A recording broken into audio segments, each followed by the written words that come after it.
एक गांव में एक बनिया रहता था। उसका नाम लालचंद था। लालचंद बहुत लालची था। वह हमेशा गरीबों को लूटता था। वह अपनी दुकान पर सामान महंगे दामों पर बेचता था। गांव वाले मजबूर थे।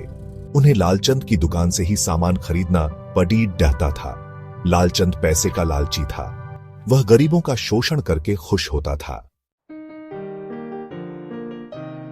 उसी गांव में एक गरीब किसान रहता था। उसका नाम मोहन था। मोहन बहुत ईमानदार था। वह कड़ड़ी मेहनत करता था। मोहन के पास एक छोटा सा खेत था। उसमें वह अनाज उगाता था।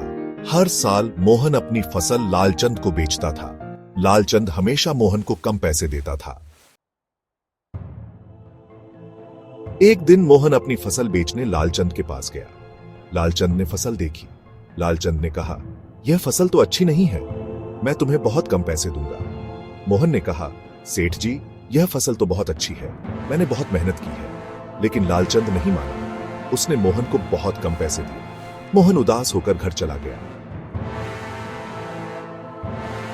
अगले साल मोहन ने फिर से फसल उगाई। इस बार उसने सोचा कि लालचंद को सबक सिखाना चाहिए।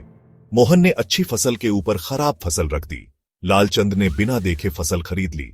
जब लालचंद ने बोरे खोले तो उसे बहुत गुस्सा आया। सारा अनाज खराब था। मोहन ने लालचंद से कहा, सेठ जी, जैसा बोओगे वैसा काटोगे। लालचंद को अपनी गलती का एहसास हुआ। उसे समझ आ गया कि ईमानदारी सबसे अच्छी नीति है।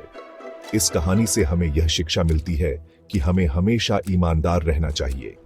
हमें लालच नहीं करना चाहिए। ईमानदारी और दयालुता ही असली धन है।